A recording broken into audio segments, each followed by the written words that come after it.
வேலூர் மாவட்டம் பள்ளிக்கொண்டா பகுதி தேசிய நெடுஞ்சாலையில் லாரி எரிந்து தீப்பற்றி எறிந்த சம்பவம் பெரும் அதிர்ச்சியை ஏற்படுத்தியிருக்கிறது. இது குறித்த விரிவான விவரங்களை எமது செய்தியாளர் பிரீத்குமார் வழங்கிட கேட்கலாம். வணக்கம் பிரீத்குமார், இது குறித்த விரிவான விவரங்களை வழங்கலாம். வணக்கம் ஷர்மிளா. சென்னையிலிருந்து பெங்களூருக்கு பேட்டரியை ஏற்றி வந்த லாரி பள்ளிக்கொண்டா சுங்கச்சாவடி அருகாமையில் வரும்போது திடீரென்று தீப்பற்றி எரிந்ததால் அந்த பகுதியில் பரபரப்பு ஏற்பட்டது. இந்த லாரியானது பள்ளிக்கொண்டா சுங்கச்சாவடியின் அருகாமையிலே தீப்பற்றி எரிந்திருக்கின்றன. இதை கண்ட ஓட்டுநர் உடனே லாரியிலிருந்து கீழே இறங்கியிருக்கின்றார்.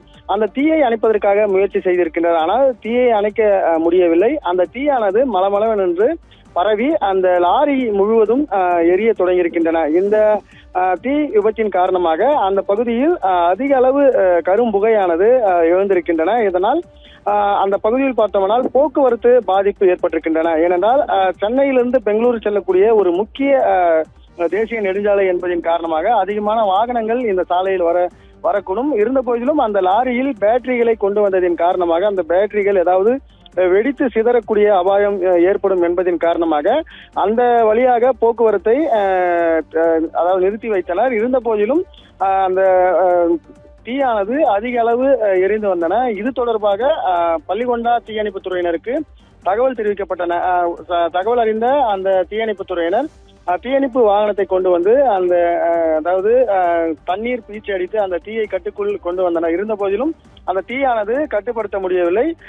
மேலும் அந்த தீயை அணைப்பதற்காக நுரைகளை பயன்படுத்தி அந்த தீயை அணைக்கும் முயற்சியில் ஈடுபட்டனர்.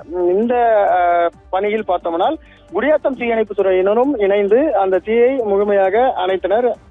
1 மணி நேரம் போராட்டத்திற்கு பிறகு இந்த தீயானது கட்டுக்குள் கொண்டு வரப்பட்டன. தற்போது பார்த்தோம்னால் அந்த போக்குவரத்து ஆனது மாற்றம் செய்யப்பட்டு தொடர்ந்து வாகனங்கள் சென்று கொண்டிருக்கின்றனர். இந்த தீ விபத்தின் காரணமாக அந்த பகுதியில் சிறிது நேரமானது பரபரப்பான சூழல் காணப்பட்டன. ஏனென்றால் கரும் புகையானது அதிக அளவு சென்றதால் அந்த பகுதியில் பெரும் பரபரப்பு ஏற்பட்டன. இந்த தீ விபத்து குறித்து பள்ளிக்கொண்டா காவல்துறையினர் வழக்கு பதிவு செய்து தொடர்ந்து விசாரணை மேற்கொண்டு வருகின்றனர். ஷர்மிளா.